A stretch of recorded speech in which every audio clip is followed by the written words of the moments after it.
Okay. Yeah, so I have the privilege today of introducing our two speakers. We have two trainees that are going to be speaking today, one from my lab and one from Jalai's lab. Each will present about 20-25 minutes, and then we'll hold questions at the end for both presentations to give us enough time. Okay, speaker number one is Mei Huang, and she is a research associate, and that is brand new. She became a research associate this month from postdoc, so congratulations, May. She earned her MD and her PhD from Central South University in China, and also part of her PhD training was at Emory University. Her research involves translational preclinical drug discovery studies, mostly focused on neuroinflammation and neurodegenerative diseases. The work she's going to talk about today is actually covered by her P30 pilot award that she obtained last year, and that is to look at the utility, the therapeutic utility of inhibiting the enzyme GCP2 as a potential strategy for HIV-associated neurocognitive and neurological dysfunction. So she's going to present first. And then we will go to Yannan's presentation. Dr. Yannan Lee is a postdoctoral fellow in psychiatry and behavioral sciences at Johns Hopkins, working in Dr. Jalai Zhu's lab. Her research focuses on neuroimmune mechanisms that underlie HIV-associated neuropsychiatric and cognitive disorders, with a particular emphasis on microglia and macrophage. She's also interested in gut-brain immune pathway signaling, and she's going to talk about that today, as well as doing her work integrates really mouse models as well as single-cell and spatial transcriptomics and neurobehavioral phenotyping. And she's worked both on microglial targeted glutaminase as well as beta-glucan-based interventions. And so today she's going to be presenting on targeting gender-specific gut microbiota and how it improves social and cognitive impairments using the EcoHIV model of NeuroHIV. And so looking forward to both of these presentations. So May, I'll turn it over to you. Yeah, thank you, Barb, for the nice introduction. And let me share my screen.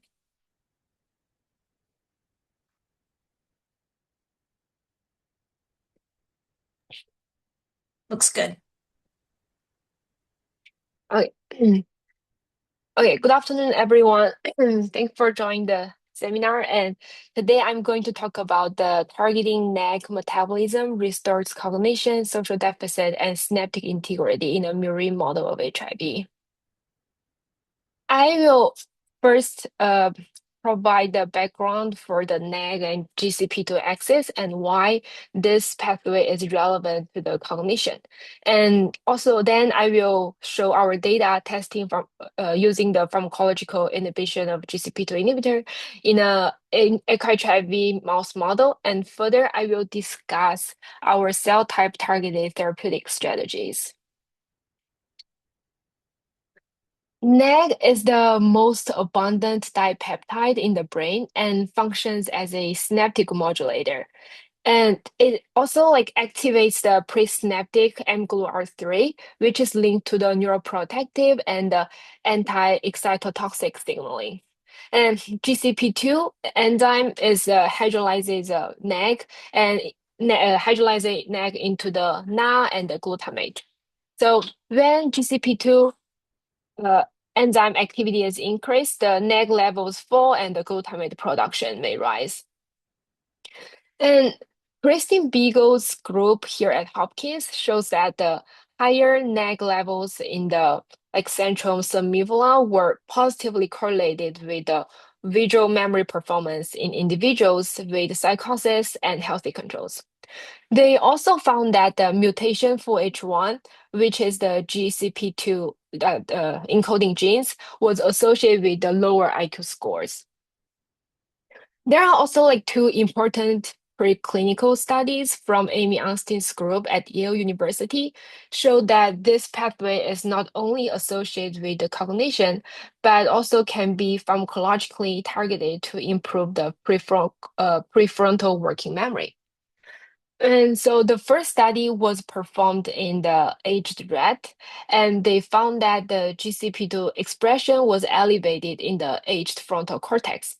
And further, they found that the systemic GCP2 inhibition with to 2-MPPA improved the working memories in both young and aged rats, which is measured by the T-maze delayed alteration task. And next, Amy Anstey's group then extended this concept to the aged non-human primate. And in this study, aged rhesus macaques performed the oculomotor delayed response working memory task, and at the same time, the dorsolateral prefrontal cortex delay cells were recorded. And the local idiopathic application of the GCP2 inhibitor, like 2-MPPA, increased the delayed period firing and improved the spatial tuning of the dorsolateral prefrontal cortex neurons. The which is our like key neuronal signals that correlate with the working memory. And this work providing the mechanistic evidence that enhancing the NAG and GLR3 signalings can strengthening the prefrontal network connectivities. Uh, then they apply the systemic GCP2 inhibition with 2 MPPA or 2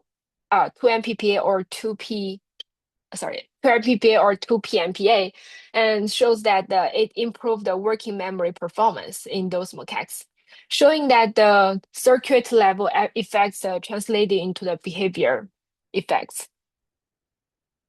And importantly, our team also found these relationships in the clinical population, which is mostly relevant to our study here. So, in virally suppressed people living with HIV, there are higher brain NAG levels were positively associated with the better cognitive performance across the multiple domains, especially the higher NAG in frontal white matters are correlated with the better attention and working memory, and higher hippocampal NAG correlated with the better executive functions, and also higher basal ganglia NAG correlated with the better verbal fluency. So those findings led us to ask whether pharmacological GCP2 inhibition could restore the NAG and improve cognitive functions in a HIV preclinical model. For investigation, we use the EcoHIV mouse model, which is because the HIV infects human cannot infect mice. So the viral envelope protein GP120 is replaced with a GP80 to create the EcoHIV. So, and this modification can allow the HIV-1 genes to be expressed in the mice and enables the virus to enter the cells through the murine cat1 ligands. And EcoHIV remains many features of HIV. As shown on this table, EcoHIV DNA detection can be detectable across the multiple tissues and also with notable persistence in the macrophage and in the brain.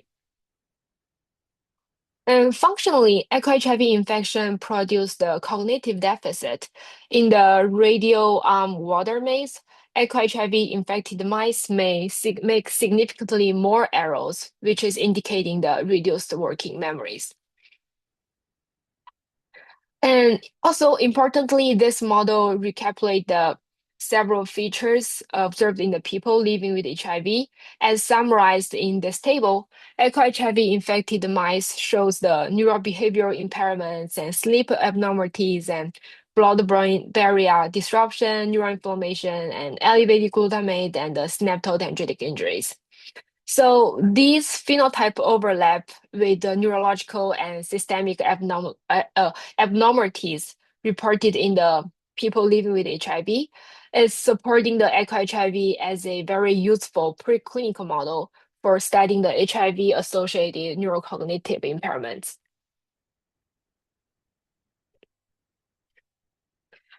And then we test whether pharmacological GCP2 inhibition could increase NAG in the EcoHIV model. So here is a brief study design of our projects. And mice first were infected with EcoHIV, and the viral burden was confirmed 3 days post-infection.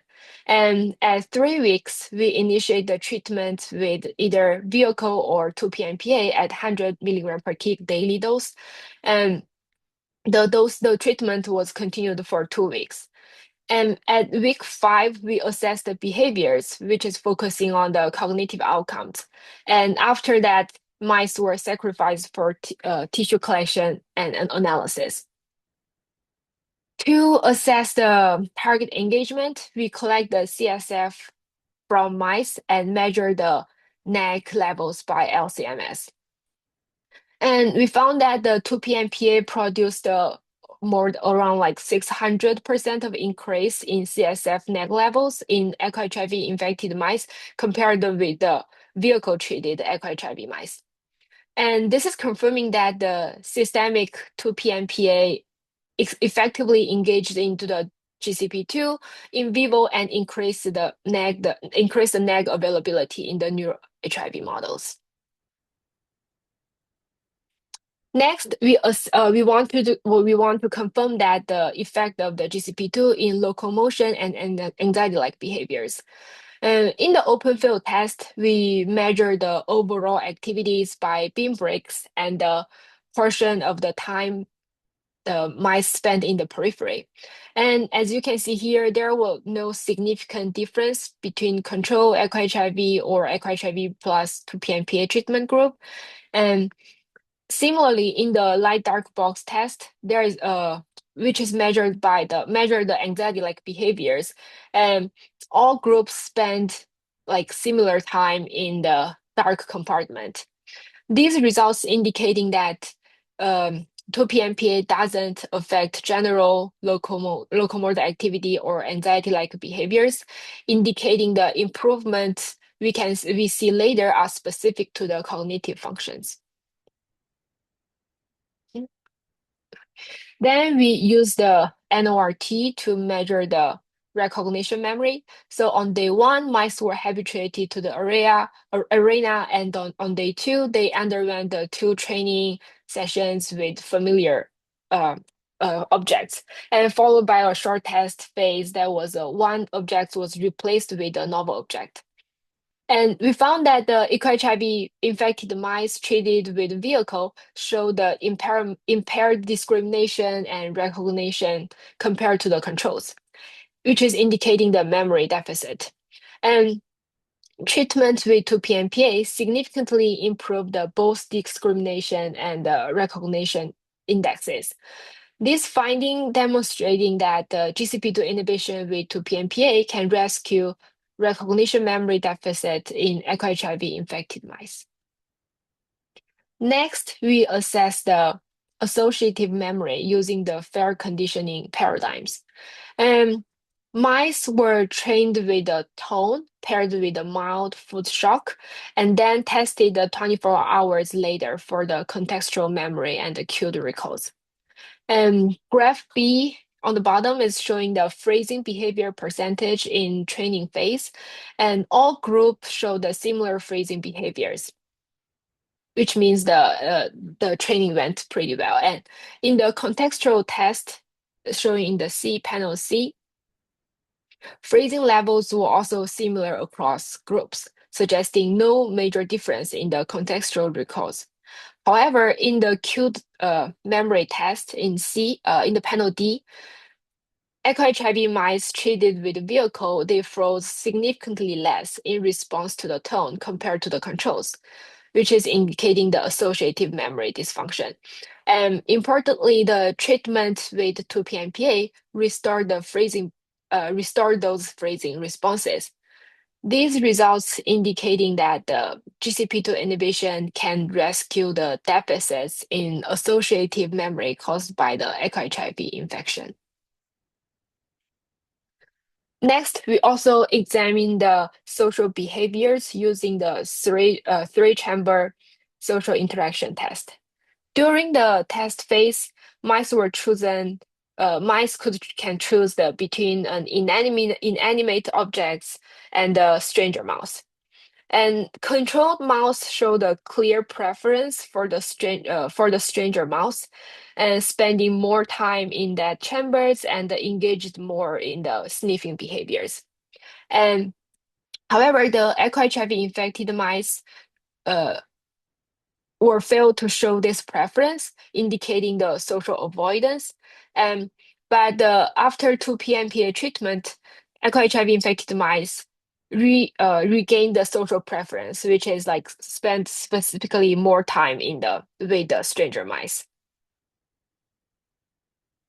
Next, we replace the inanimate with the new stranger mice.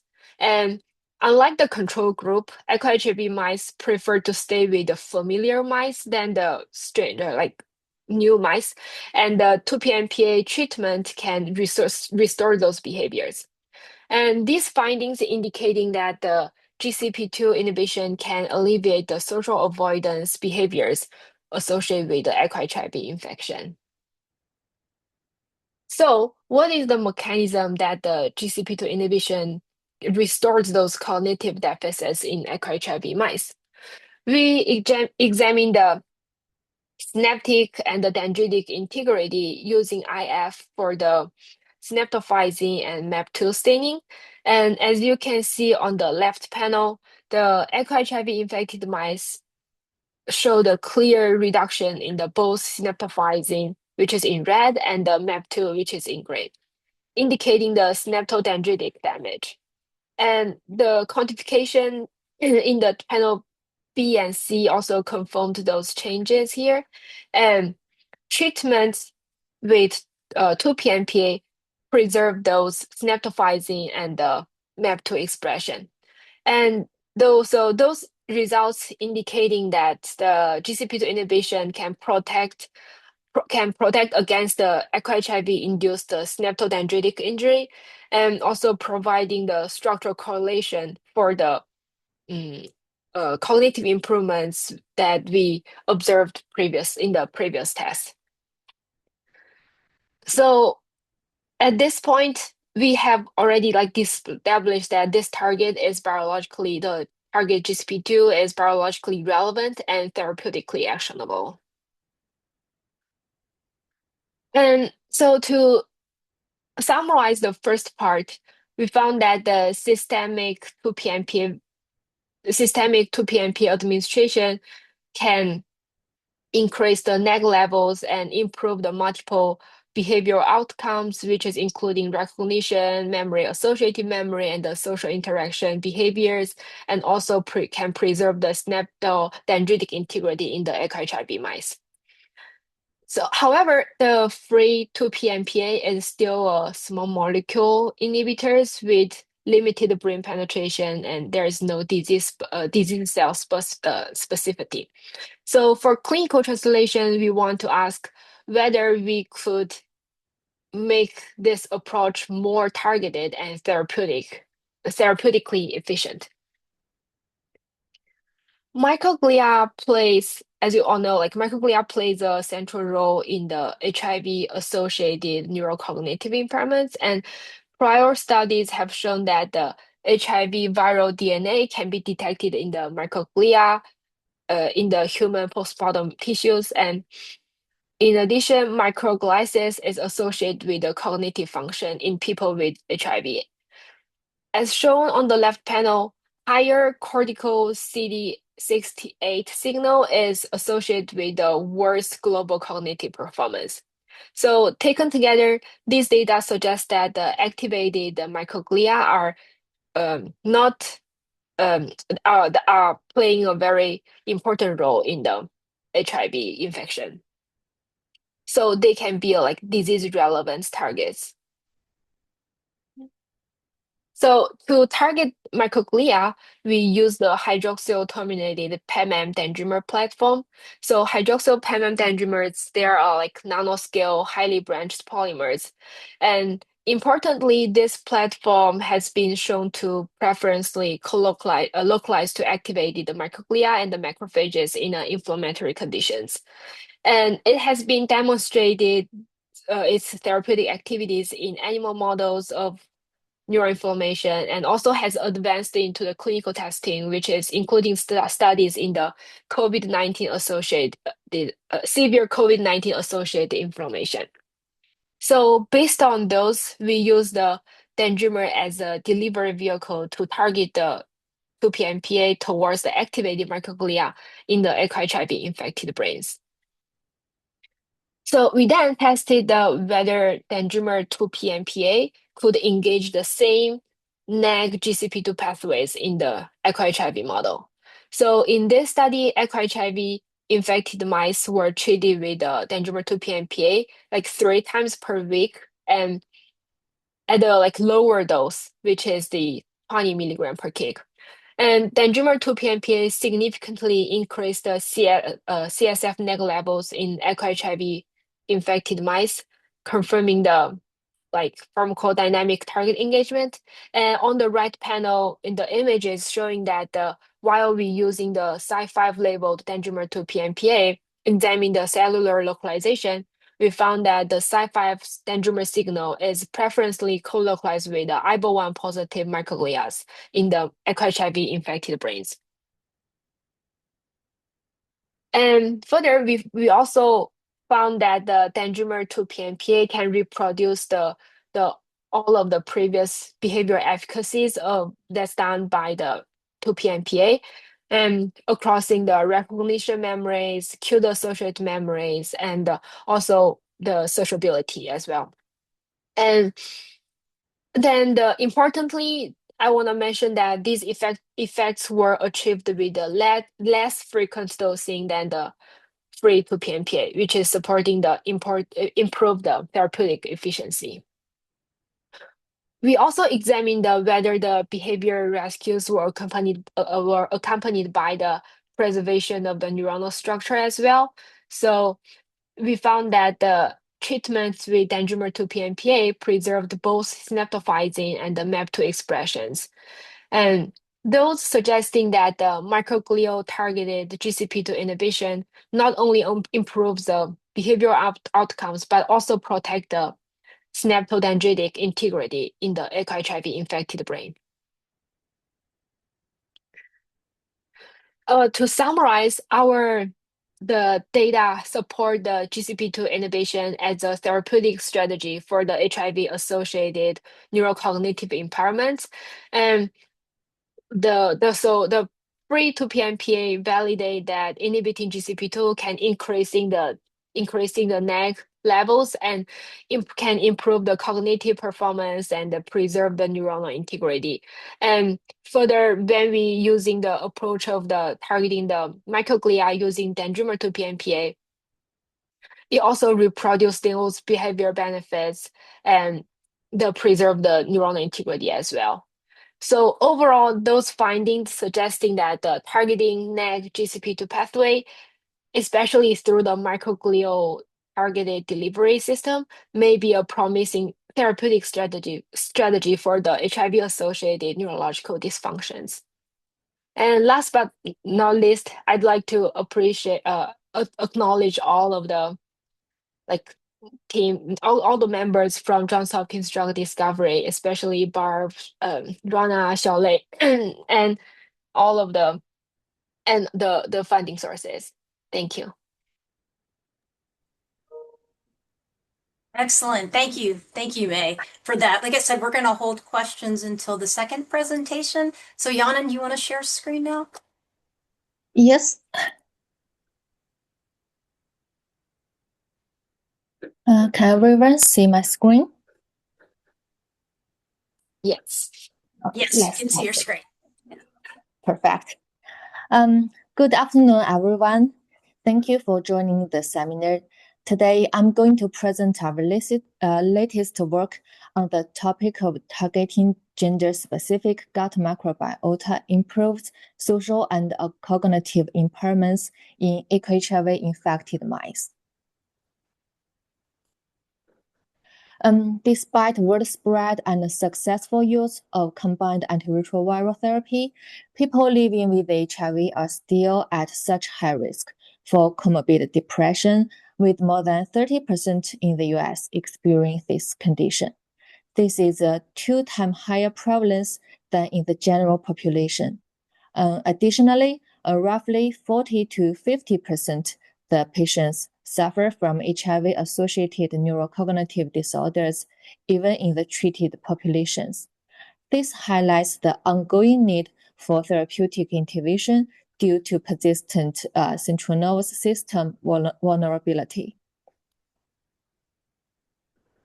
The gut immune-brain axis is a two-way communication system that involves the gut microbiota, immune system, and the central nervous system. They are interconnected by neural, endocrine, and immune pathways. Alterations in gut microbiota have been associated with the development of various diseases.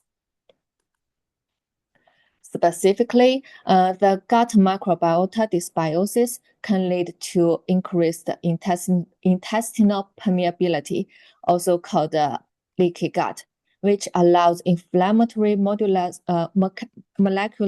to enter the bloodstream, stimulating a systemic immune response. When it crosses the blood-brain barrier, it can cause neuroinflammation, disrupt neurotransmitter homeostasis, and contribute to neurological and psychiatric disorder like depression and cognitive deficits.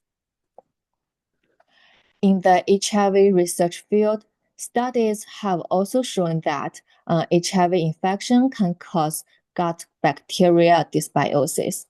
As shown in this schematic diagram, one of the earliest events in the HIV infection is the depletion of CD4 positivity cells in the gut. This is accompanied by inflammatory cytokine production, intestinal barrier disruption, and microbial translocation. As the disease progresses, mucosal immune dysregulation becomes more severe, with bacterial overgrowth and altered pattern recognition receptor expression, which together sustain chronic inflammation and further enhance viral replication. In terms of mechanisms in HIV infection, sustained inflammation is driven by the translocation of microbial products, including fungal 1,3-beta-D-glucan, from a damaged gut into systematic circulation. 1,3-beta-D-glucan is a fungal cell wall polysaccharide. It's also a biomarker of leaky gut and fungal translocation in HIV, and its elevated levels have been associated with neurocognitive impairment, including HIV-associated neurocognitive disorders. DACTIN-1 is an innate immune receptor. It can recognize this beta-glucan and trigger pro-inflammatory response that contribute to the chronic inflammation observed in people living with HIV. In the therapeutic application aspect, Pacman is a 1,3-beta-D-glucan extracted from Porriococcus. It has been shown to have anti-immune and inflammatory effects, and it has been used as an ingredient in multiple Chinese medicine herbs for a treatment of depressive symptoms. Our recent research has also shown that in the chronic social defeat stress mouse model, DACTIN-1 combined with Pacman to inhibit CSDS-induced clonic gamma delta 17 T cell activity and alleviate social avoidance.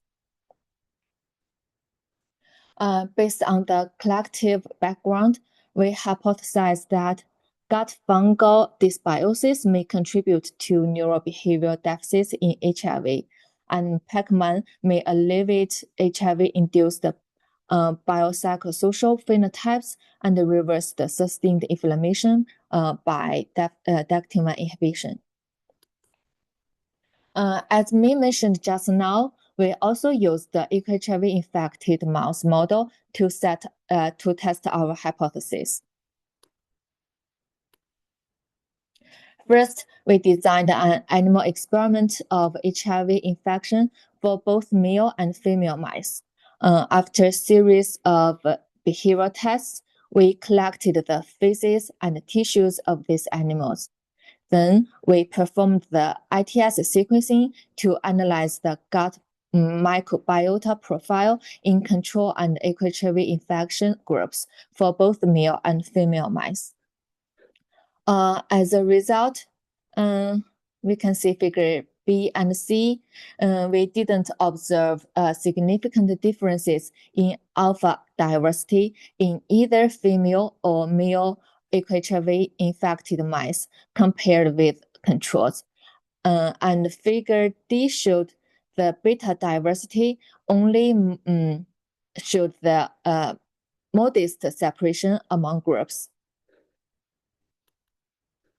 However, very interesting, as the red part in the pie chart shows, at the base level, the abundance of fungi Malassezia globosa in the female control mice is very, very low.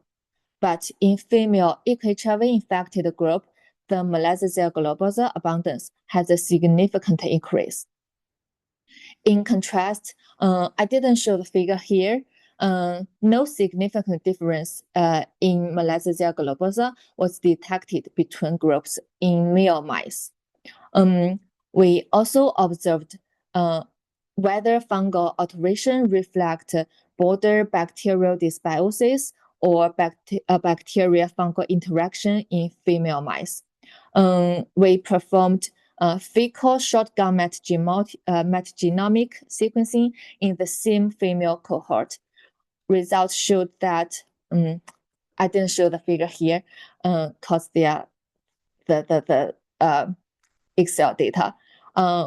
We perform result shows that the EcoHIV infection didn't cause obvious bacterial dysbiosis and no significant correlations detected between Malassezia globosa abundance and bacteria species.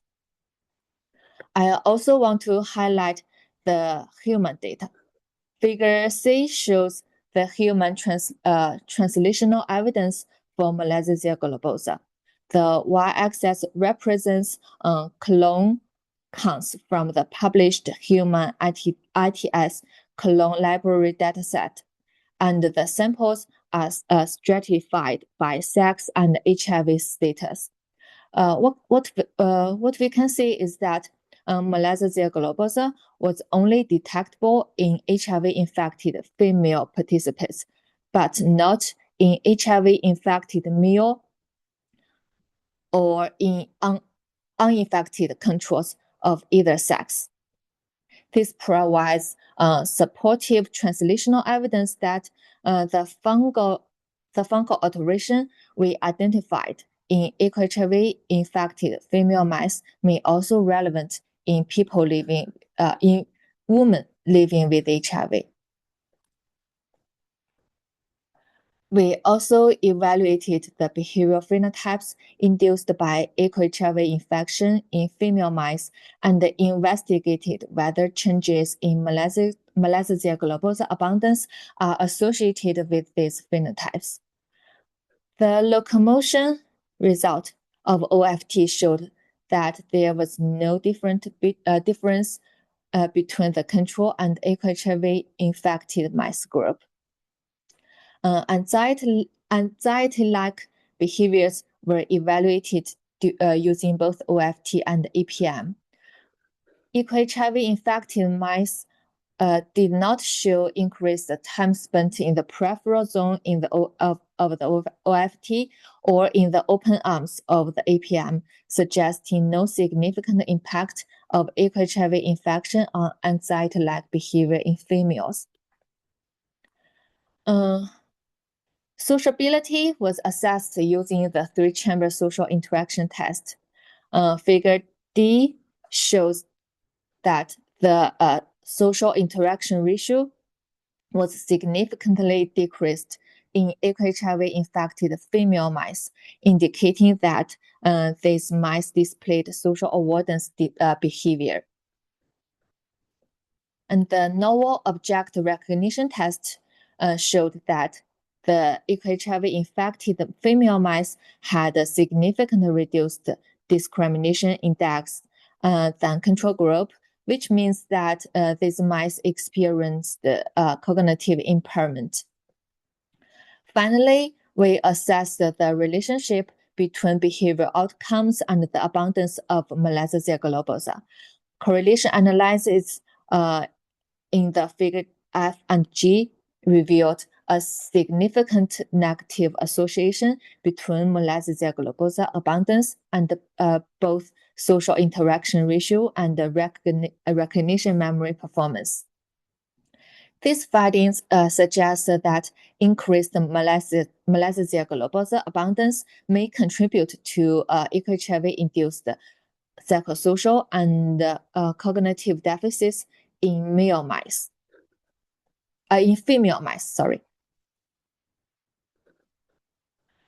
Given the results we observed, we next investigated whether Pacman could modulate these behavioral outcomes.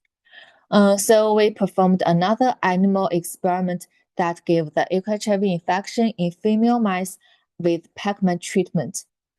As we expected, as shown in the heat map, this is a 3-chamber box we used to do the social interaction test.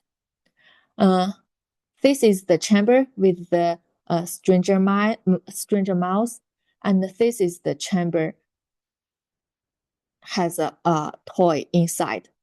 We can see that the EcoHIV-infected mice showed a greater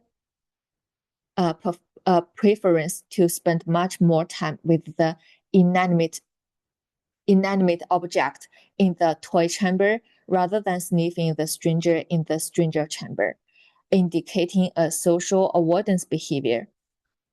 But Pacman treatment can restore social preference in EcoHIV-infected mice with significantly increased time spent in the chamber containing the stranger mouse and in sniffing the stranger.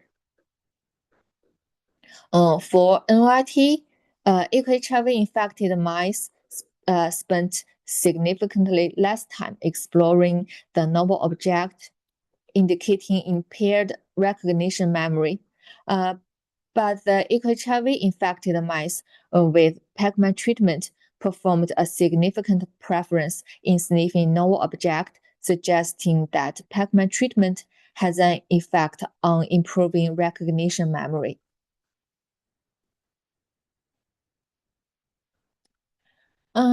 As what I introduced before, as a beta-glucan, Pacman is recognized by DACTIN-1 and has been shown to modulate immune responses. So we then investigated whether DACTIN-1 affects EcoHIV-induced immune changes in the gut of the female mice. So we performed flow cytometry profiling of immune cell subsets in the clonic lamina propria. The results showed that EcoHIV infection significantly increased the frequency of DACTIN-1 positive macrophages as well as their proportion among total leukocytes. Remarkably, Pacman treatment reversed the EcoHIV-induced elevation of the DACTIN-1 positive macrophages. We also did the Spearman correlation analysis. The results showed that the percentage of DACTIN-1 positive macrophages negatively correlated with social interaction behavior and positively correlated with Malassezia globosa abundance. Moreover, the overall proportion of leukocytes, monocytes, macrophages, neutrophils, and dendritic cells in the clonic lamina propria were unaffected by either EcoHIV infection or Pacman treatment. We also quantified major lymphocyte subsets, including B cells, total T cells, CD4 positive T cells, CD8 positive T cells, and gamma delta T cells. Results showed no significant differences were observed in the proportion of these subsets across control EcoHIV-Infected and the Pacman treatment groups. In addition, the proportion of Dactin-1 positive cells within each lymphocyte subset remain unchanged among all groups. These results suggest that EcoHIV infection and Pacman treatment selectively impact clonic Dactin-1 positive macrophages rather than other clonic myeloid subsets or lymphocyte composition. Based on these results we got, we next thought that in the context of EcoHIV infection, the robust activation of gut-resident Dactin-1 positive macrophages likely reflects metabolic adaptations within the inflamed intestinal microenvironment.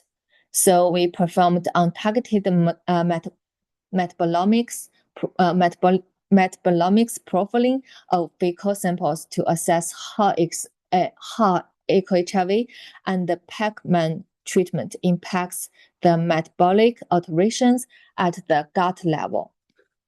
We finally detected 392 metabolites. 6 showed significantly differences between control group and the EcoHIV infected group, including 5 that were upregulated and 1 that was downregulated in HIV-infected female mice. Among these altered metabolites, Pacman treatment recovered the EcoHIV-induced increases in fecal level of these, like figure B to figure E showed these 4 metabolites.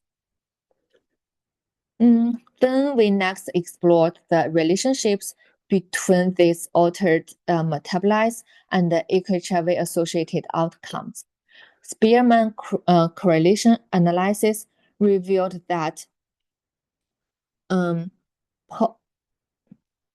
palmitoyl aspirate, a type of lipid, was negatively correlated with social interaction and the recognition memory performance, and positively correlated with Malassezia globosa abundance and the proportion of clonic Dactin-1 positive macrophages.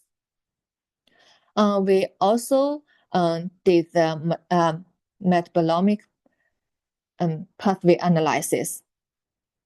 The analysis further highlights a dysregulation of tryptophan metabolism pathway in both control versus EcoHIV group and the EcoHIV versus Pacman treatment group. These results indicated that EcoHIV infection in female mice introduces gut metabolic alterations that are associated with behavioral changes and alteration in Dactin-1 positive macrophages. Pacman treatment reverses these changes, contributing to the restoration of microbiome, metabolic, and behavioral homeostasis in EcoHIV-infected female mice. This figure provides human translational support for our mouse findings. To determine whether the Dactin-1 related immune signature in the clone also extends to humans, we analyzed a public single-cell iron sequence dataset of peripheral blood monocytes from ART-treated people living with HIV. This paper was published by Dr. Spodish and Dr. Fahedin in GCI Insight. You can see here the CD14 positive monocytes present classical monocytes and major precursors of tissue macrophages, and CD16 positive macrophages present non-classical monocytes involved in immune surveillance. We found that the proportion of Dactin-1 positive cells was significantly increased in both CD14 positive and CD16 positive monocytes in people living with HIV compared with HIV negative controls.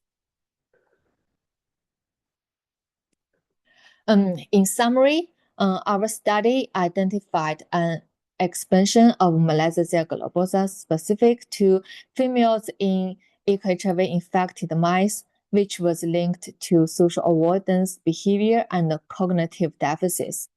Treatment with Pacman resolves these behavioral deficits, reduced EcoHIV-induced clonic Dactin-1 positive macrophages elevation, and corrected EcoHIV-related disturbance in tryptophan and lipid metabolites.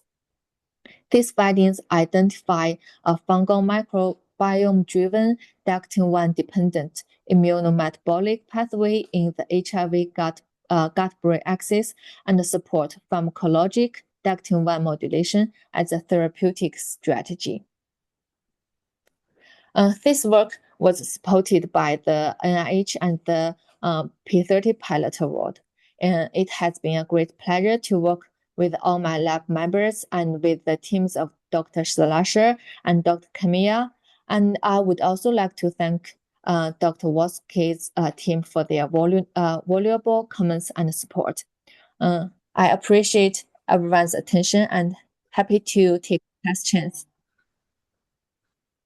Okay, Barbara, I will take the turn for the question now. Okay. First, thanks for the wonderful talk from May and Yannan. Great job, really great job. So proud of you. And I saw Rana and already have one question for May, and Barbara have one question for Yannan. So Rana, would you unmute yourself and ask the question?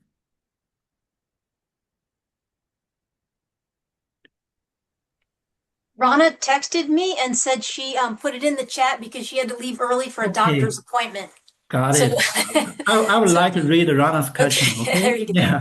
So Rana said, what's the mechanism of the dendrimer uptake in the EcoHIV mice? Do you expect similar in normal mice? And nice work. Yeah, thanks for the question. So in EcoHIV mice, we found there is the mechanism of dendrimer uptaking is mainly because of the activated the neuroinflammation. So after EcoHIV infection, the mice are the microglia that get activated, and activated microglia are uptaking the dendrimers. And do you accept similar in normal mice? We conducted some of Sci5 dendrimer colocalization experiments in the wild type mice, but we cannot see much of the Sci5 signals entered in the brain. Okay. So I see Amaya raise her hand, and Leah has a question. You guys really got lots of questions. And yeah, so let's give the turn to Amaya. Hello. Hi. Great talk, May. My question's for you. Did you guys measure, or are you planning to measure glutamate or NAAG levels to kind of correlate with some of the fear conditioning you saw, as well as the social task? Oh, yeah. Thank you for the question. So I realized that when I listening to the Yannan's talk, I found that I think it might be worth to do maybe useful to do the correlation and see if the Right.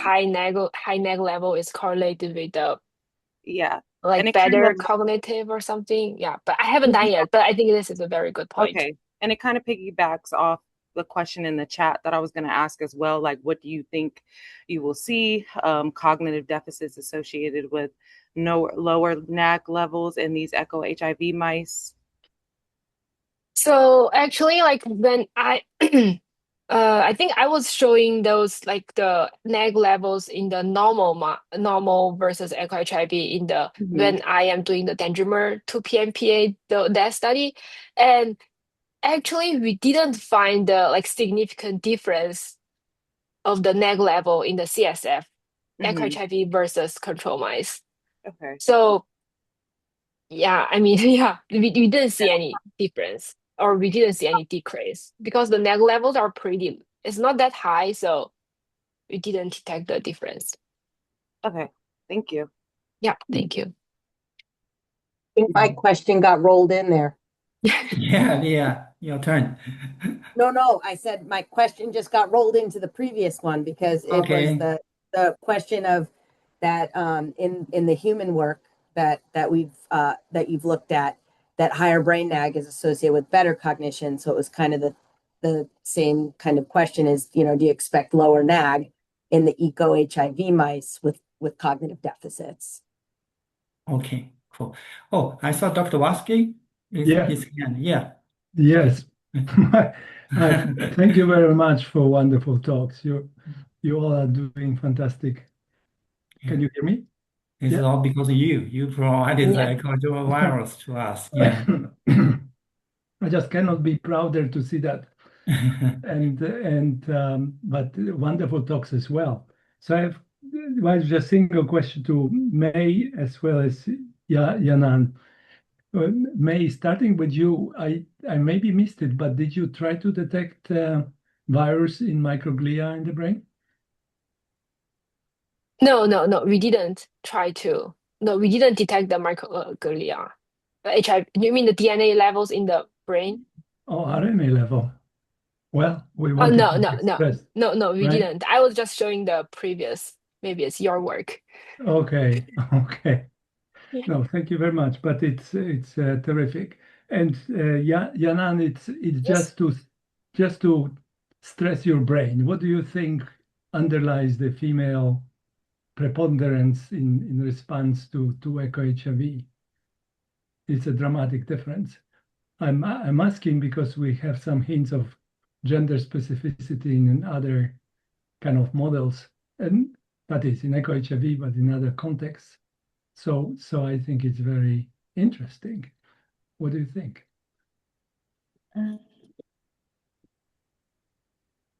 Yeah. Go for it. Yeah. Till now, we only detect the DACT1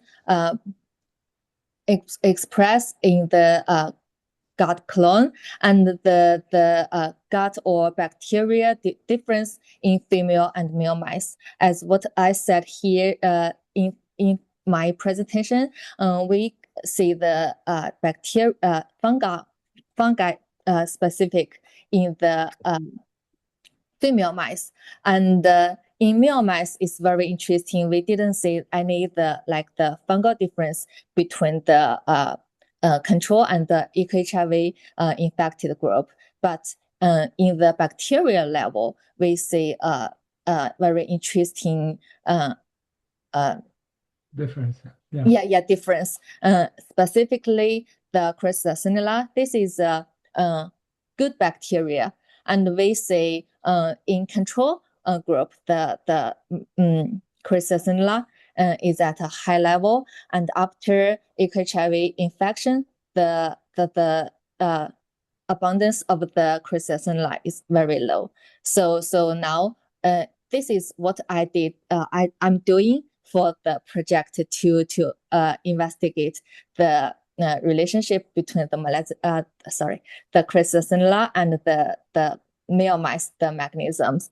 So we will maybe present or support that work.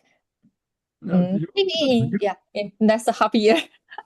Well, you will get it. You probably have to look into some hormonal differences as well. Yeah. Oh, we haven't Wonderful. do any homo differences the test here. This maybe good point, and we can think about do the work in the future. Terrific work. Thank you. Thank you. Thank you. That's lots of questions. So, Bob, I would like to put our kind of team member later. So I saw Dr. Carl. Carl has a question. Could you unmute Yes. yourself and ask this one? Yeah. I was wondering if you'd like to comment on the potential clinical utility of 2-PMPA in humans and whether you believe intranasal administration or the development of lipophilic prodrugs might represent ways in which its low oral bioavailability and high polarity could be overcome to be used effective clinically, and perhaps D2-PMPA might be a specific human treatment alternative. Yeah, I think that is a very important translational question, and so I do think I mean, to PNP inhibition, it has a very like high potential of the clinical translation. But however, as I mentioned, or like you mentioned, the free 2-PMPA has like it is very acidic and it's very like limited CNS penetrations. So I think intranasal administration and lipophilic drugs are both rational approaches, but so I think for the intranasal delivery, it has been explored preclinically as a like non-invasive ways to improve the brain exposure. And so, sorry, what your second question is? So I think for the like dendrimer 2-PMPA, by conjugating it to the like dendrimer system, it can enhance the at least it can enhance the delivery to the brain, especially in the activated microglia. And so I think it can address the limitations that the 2-PMPA caused, or like that 2-PMPA limitation. Sorry.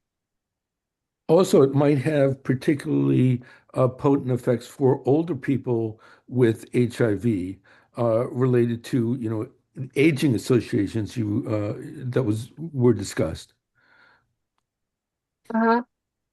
And over 50% of people in the US with HIV are 50 years of age or older. So it's very clinically relevant from that point of view too. Yes. Okay. Yeah. I saw Bob and Ajad have questions both for Yannan. It's related with the translational evidence of the antifungal. So Bob and Ajad, could you quickly ask the question? Yeah. My question was quick. I was just asking if the Malaysia globosa abundance in the females in humans. You showed that there was increase in some patients, and the increase was pretty high. That seemed to be quite a lot of variability. I was wondering if you've looked to see if those that with really high levels had more neuro-related deficits. I think it's the same question was asked preclinically earlier. Can you say anything? I know there was not many people, so maybe this isn't possible. Just wondering though if there was any relationship with deficit and the level of the fungus in GI. Yeah, that's a good question. So as I mentioned before, that data we got from the database, and they only showed the fungi, the data, and they didn't show any neural-related data. So we can do this analysis. Maybe in the future, like if we have the chance, we can do it by ourselves. Got it. Understood. Also, Ajad, maybe the last question. Yeah, thank you, Anand, for the presentation. Thank you, Maid, as well. So, quick question has, have you tried antifungals to reverse the behavioral deficits in female EcoHIV mice? And part B is, have antifungals been used in female patients with HIV as well? Thank you. Yeah, that's a good question. But we haven't tried to do that, the antifungals. Maybe we can try it in the future. Okay. Yeah. I- Okay. I just, Dr. Watsky, you still have a question? Yeah. I have just a comment. As a virologist, not to use the term EcoHIV mice, but rather EcoHIV-infected mice, because EcoHIV mice would imply that it's a transgenic Exactly. mice. Yeah. So just a comment to young people. Okay. Thank you. Yeah. It's EcoHIV-infected mice. Exactly. Yeah. Okay. Thank you. Okay. I think that's all for questions. Caroline, do you want to? Caroline, Yeah, Caroline. I just want Caroline to tell people what's next week, but thank you guys. You were amazing, and thank you for moderating. Caroline? Yeah, you guys should be, I mean, fabulous talks.